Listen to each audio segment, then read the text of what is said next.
Tracy's accent, she's been acting really strange. She's been talking random nonsense and keeps making these weird faces. It keeps on freaking me out. The other day I was walking my dog Buster, my 5th grade science teacher who loved volcanoes. Oh, never really liked the movie with the animated little girl. All I asked you was what you wanted to do for lunch, and why were you making all those mean facial expressions? What mean facial expressions? Alright, I've gathered you all here today because there's something seriously wrong with Tracy and we need to figure it out. Comanche is a community and we don't abandon people. But have you seen a professional? This might be serious. We don't have insurance, of course she hasn't. If any of you buffoons knew the basics of neural anatomy, you would know what's wrong with her.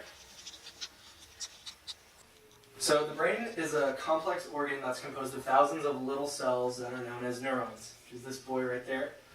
The neuron are pathways the brain uses to send and receive signals all over the body. The neurons are composed of a axon, which is that right there, and that's an axon terminal, and that's a dendrite, which receives signals. The axon will send signals to muscles and other organs all throughout the body.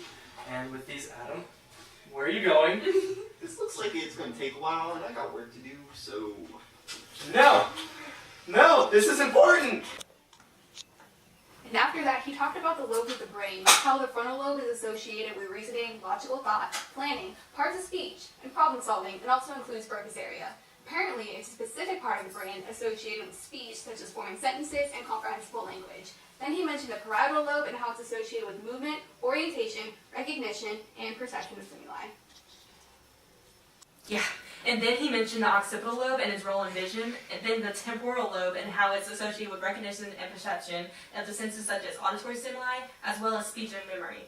It also includes Wernicke's area, which is important in speech comprehension, such as understanding sentences and what someone is saying to them.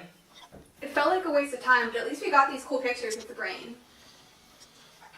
Happy birthday to you! Happy birthday to you! Wait a minute. It's not Tyler's birthday. Why'd you bring me in here?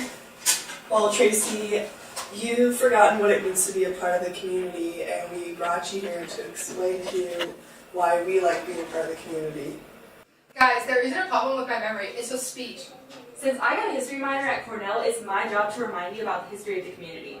The Comanche community was formed on the ideals of building a community of ingenuity and support among those in the STEM field with the goal to develop these members into researchers, scientists, and creators of tomorrow. We did it! We figured it out! I told you, it's the chocolates. But we've done some actual research here, and there's actually damage to the frontal lobe and the Broca's area. That sounds seriously complicated.